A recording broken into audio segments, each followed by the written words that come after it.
On March 12, 1888, one of the most powerful men in New York tried to walk home through a snowstorm. He made it less than 3 miles. Roscoe Conkling had been a US senator, a Republican kingmaker, and the kind of man who was used to bending the world around him. But that day, he was just another New Yorker trapped in a city that was being buried alive. Only hours earlier, the weather had seemed strangely mild. Rain fell instead of snow. People went to work, went shopping, boarded trains, and moved through Manhattan as if spring were already arriving. Then, the temperature collapsed. Rain turned to ice. Ice turned to snow, and the wind began to scream through the streets. This became known as the Great Blizzard of 1888, or the Great White Hurricane. New York City received more than 20 inches of snow, but the number alone does not capture what happened. The wind carved that snow into monstrous drifts. Some rose higher than houses. Streets disappeared. Doorways vanished. Horses froze where they stood. And people who had walked the same blocks for years suddenly found themselves trapped in a whiteout so thick they could barely see in front of them. Conkling tried to walk from his office near Wall Street toward his home uptown. He pushed through snowdrifts, fell, struggled back up, and kept going through a city that had become almost unrecognizable.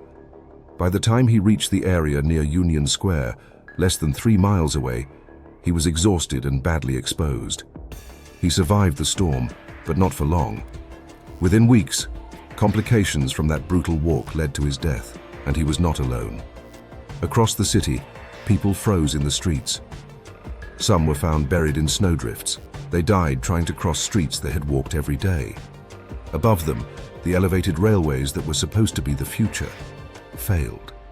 They carried passengers over the crowded streets, pulled by steam engines on tracks that seemed safely removed from the chaos below. But during the blizzard, that height became a trap. Trains froze in place above the city. Switches jammed. Tracks iced over. Engines struggled against the cold. Passengers sat stranded in unheated cars, suspended above streets no one could move through. Below them, the rest of New York was failing too. Telegraph and telephone wires snapped under ice and wind. Poles came down in tangled piles. Manhattan was cut off from the outside world so completely that newspapers marveled at the silence that followed. Food deliveries stopped. Coal deliveries stopped. Doctors could not reach patients. Ambulances and fire wagons could barely move. Even Wall Street, the financial center of the country, was brought to a halt. The most modern city in America had been broken by snow, and that was the terrifying lesson. New York had built upward, rails in the air, wires overhead, power and communication exposed to the weather. But the blizzard proved that a city could not call itself modern if one storm could tear its nervous system apart. When the snow finally stopped, New Yorkers had to dig themselves out one doorway at a time. But they also began asking a much bigger question. What if the city's most important systems were not exposed to the sky at all? After the storm, New York moved to bury its tangled overhead telegraph, telephone, and electric wires in underground conduits. But the same lesson applied to transportation.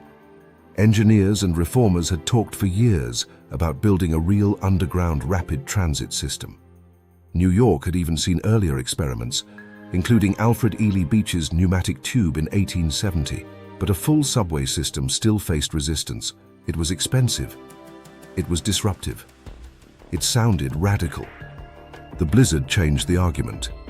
Now, underground transit was not just about speed or convenience, it was about survival.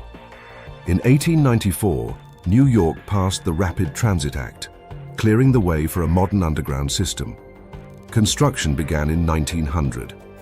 And on October 27, 1904, the first official New York City subway line opened to the public. It ran from City Hall to Harlem. Thousands of people crowded in to ride it. The blizzard of 1888 did not single-handedly build the subway, but it showed New York what happened when a modern city left everything important out in the open. And in the end, one of the most important transit systems in the world was shaped by a storm that buried New York and forced it to start digging down.